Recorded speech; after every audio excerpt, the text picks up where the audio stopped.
Welcome back to my channel. Today we are going to make a crackle cup. So I have prepped my tumbler and I'm going to use the copper liquid mica from Crystal-Lac.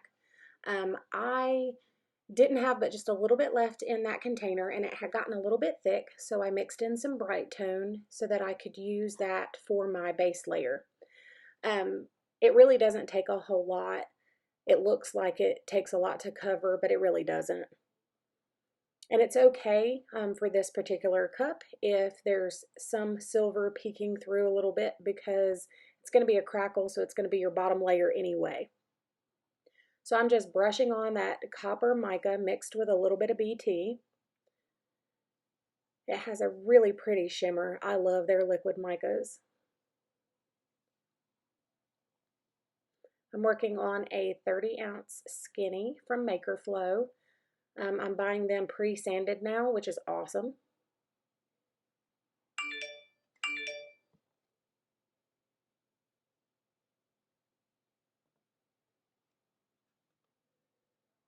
I'm just making sure that I get it all over the cup, and then I'm going to go back and just kind of smooth it out.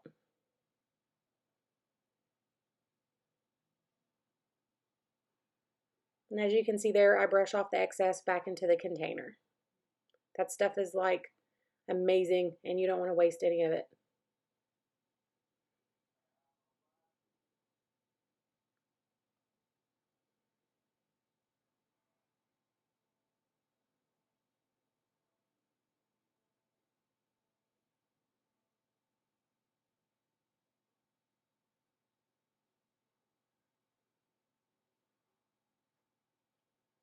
After I get it brushed on evenly all over the cup, I'm going to let that spin, and I'm going to let it dry for 4 hours.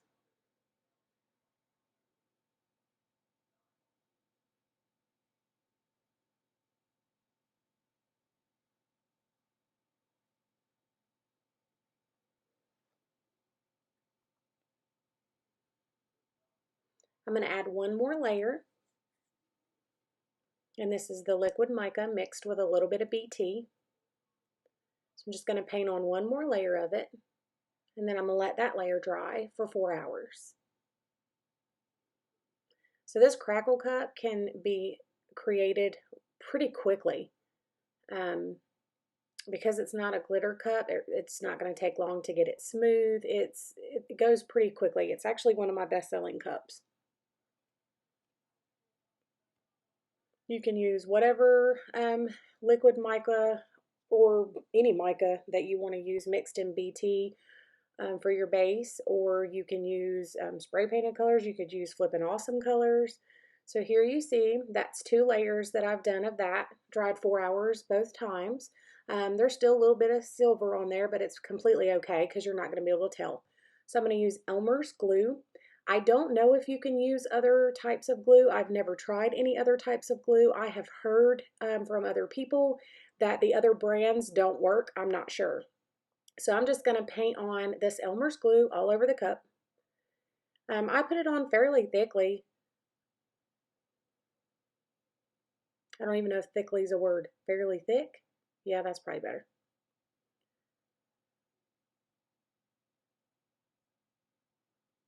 And I'm also repping my awesome Christmas shirt because it is hilarious and I love it. So I'm just going to go on here and paint all this glue all over my cup. After I get it all on there, then you'll notice that I go from the top to the bottom and I just try to smooth it out and make it even so that there's not like thicker lines or streaks in it. A lot of people put on their glue and then they dry it before they put their paint on. I do not do that. I paint immediately. So I'm just smoothing it out.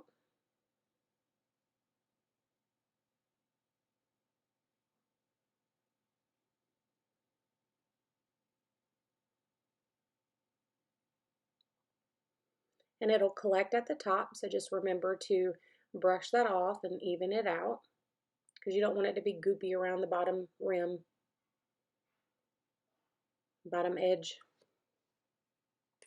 So now I'm immediately going to use Robin's Egg Blue Flippin' Awesome paint. I absolutely love the Flippin' Awesome paints. I think they're fantastic.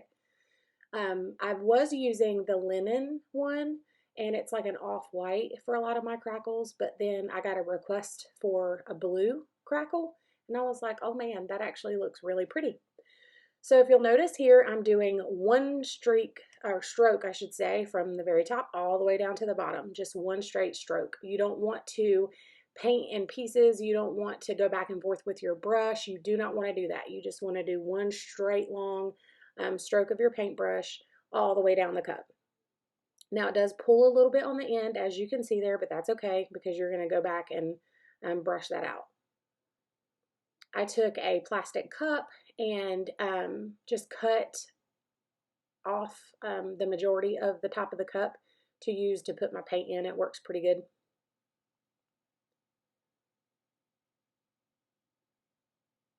And there you have it. So as soon as you finish getting that glue brushed on there, then you're going to do your paint. And I go ahead and try to smooth that out around the bottom so it's not goopy. And now you're going to take a embossing heater, which is what I use, or you can use a hair dryer. Some people set them in front of a fan. I just find that heat works faster, and I don't have BT on it yet, so I can use heat. It's not a problem. So I'm just going to go back and forth over this cup to try to encourage those crackles to start. You don't want to stay in one place for too long. You will burn your paint if you do. And you can't see it on the camera, but I'm watching it. So as I see those crackles start to form, then I move down the cup. And here you get to see me fight with my embossing heater to get it comfortable in my hand.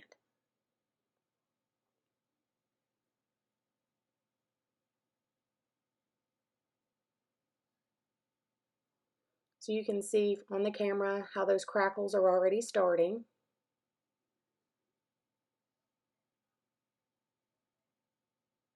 And that beautiful shimmer of that mica is just going to shine through.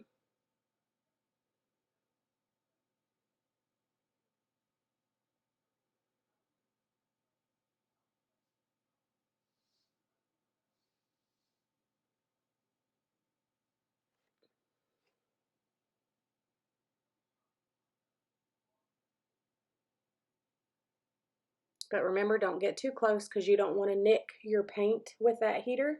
I've done that before. And also, once you get this dried, and you're not going to dry it completely with that heater, you're just trying to encourage the crackles. You're going to let that cup dry overnight because you really want to make sure that glue dries. But the next day, when you go back to it, if there's some thicker places of paint on there, you can just sand those, just lightly sand them. So you can see here where all the crackles have started, and even as good as that looks, after it sits overnight, it's going to crackle even more.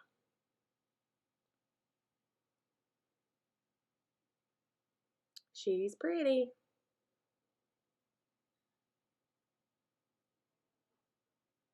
So you're going to let your cup dry overnight, and then you'll see I have it here on my turner.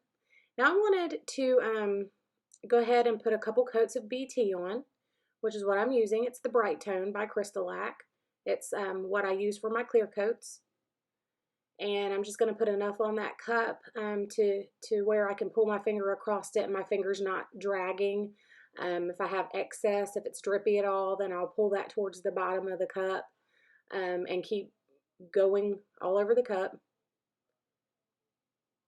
If you can pull your finger across the top of that cup and there's a whole bunch of BT on your finger and it's dripping, then you have too much on there. So you're going to let that layer dry for 4 hours. Now I'm going to come back and I want to put a little bit of a sparkle to this cup. So I've never used dry micas before. This is my first time. I'm using Glitter Chimp Snow Caps. It's like a pearl mica. I have used a different kind of additive I got from Sass & Crafts, and it's a holographic little fine, ultra fine glitter. Now what I found with that was when I put that on my cup, I was in a mad race trying to get that to just be even all over the cup. I was using paper towels and my finger and just because it just seemed to clump up all over the cup. I don't know if it's just doesn't work well with BT or what, but so I wanted to try a dry mica mixed in with my BT and see how that worked instead, and it worked amazing. You could also take a little bit of silver liquid mica from Crystalac, mix that into some BT, and use that as well. But I got some micas and because I'm doing a Milky Way tutorial, so I wanted to just try them out on this cup and see how it worked. And again, I absolutely love it. So I mixed the BT and that pearl mica, and I'm just going over my cup, putting a layer on it just like I normally would with BT.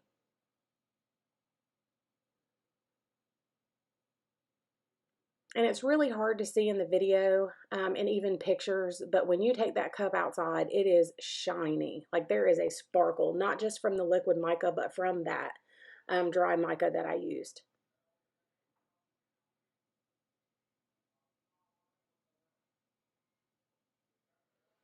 I'm currently waiting for my Milky Way glitter cup to get smooth so that I can put the micas on there to make the Milky Way. And that will be the next tutorial I get uploaded after this one.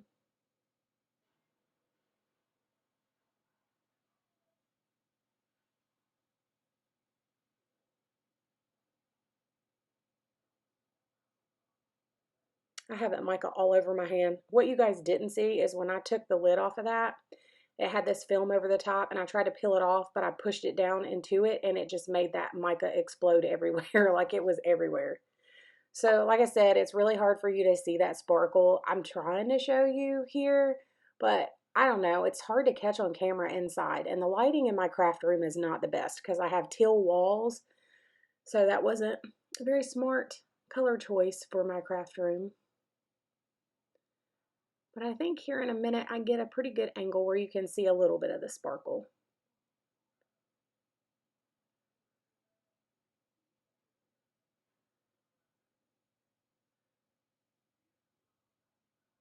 Yeah, you can see a little bit of it there.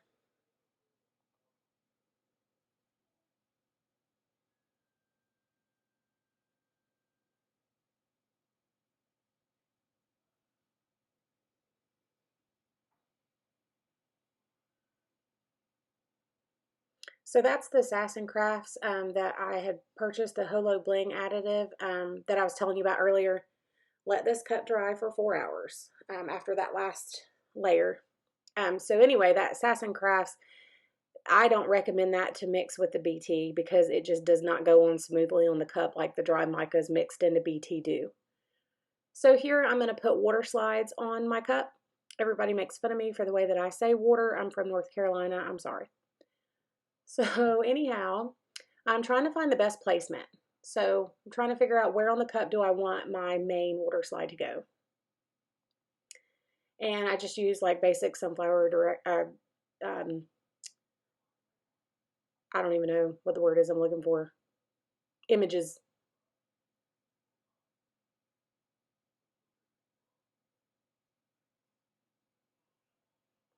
I use Sunny Scopia thick clear water slide. I also have the white, and I always get the thick brand. It gives me a little bit of leniency when I'm trying to move or stretch it out a little bit on especially those modern curves. So when I start to pull away a little bit and it comes away from the back, I know that I'm good to go. You put a little bit of water on the cup itself, and then you put your water slide on there and just slide it onto your cup.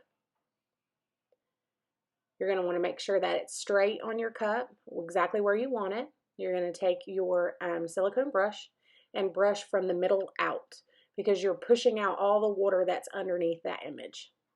And you definitely want to make sure you get all the water out because if you don't, there's going to be air bubbles underneath your water slide and you may not even be able to see them in your craft room, but when you get that cup outside, you're going to be able to see it and it is awful. I had that happen to me one time and I tried to take my pen and just kind of like poke a little hole in it thinking I could just push it flat. Well, it didn't. It created like a circle there. It looked terrible. So now I'm very, very careful to make sure that I have no air bubbles left under there. So I have a mixture of 2-inch sunflowers there and then some 1.5-inch ones. I did a couple small ones. I always try to put like, well, I don't always, but sometimes I try to put like little cute images on the very bottom of the cup. No one's really going to see the bottom of the cup, but I mean, it's just a cute little added thing there.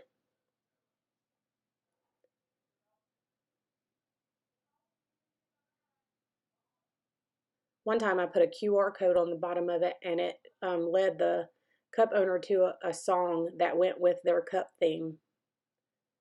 They got a big kick out of that.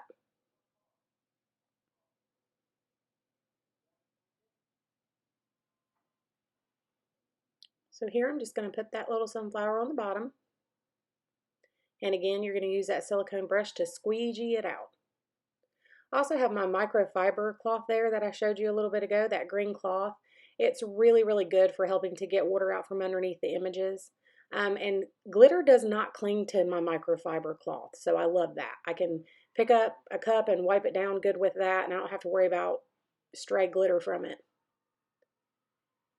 So I'm just picking different places on the cup that I want to put the sunflowers.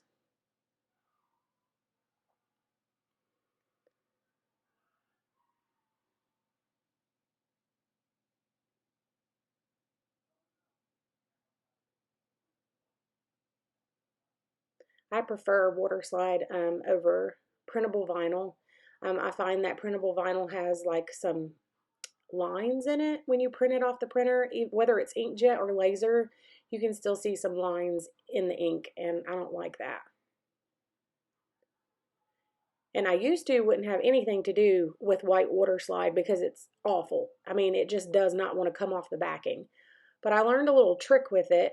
These are clear, but if I'm using white, I'll just kind of like try to push the edge away a little bit to where I can grip it and pull it off of the backing. Then I'll put the backing into the water and put that water slide back on top of the backing so that way it's not curled around the edges at all. And then I can go back to my cup and gently, slide it off onto the cup. So hopefully that tip helps you because it certainly helped me. Before that, I would put white vinyl under clear water slide, and that can be an issue too if you need to reposition that vinyl because BT doesn't do well when you try to reposition vinyl. It kind of tears it away sometimes. So here I am just using my microfiber cloth, and I'm going over and just kind of blotting all the water off the cup. And then I'll go back and gently wipe over and smooth over all of the images that I've placed on my cup. Try to make sure that I don't have any air underneath there or any excess water. Make sure it's all been squeegeed out. And there you have it. So you're going to let that dry for at least 4 hours. Some people prefer to wait overnight. So after 4 hours, you're going to start your BT layers again. You're going to layer those every 4 hours until you get it as glossy finish as you want. You don't need to sand this cup because it's not a glitter cup, so there's no reason to sand it. It's already smooth. So yeah, you're just gonna layer every 4 hours. I hope this was helpful to you, and leave a comment and let me know what you would like for me to do next.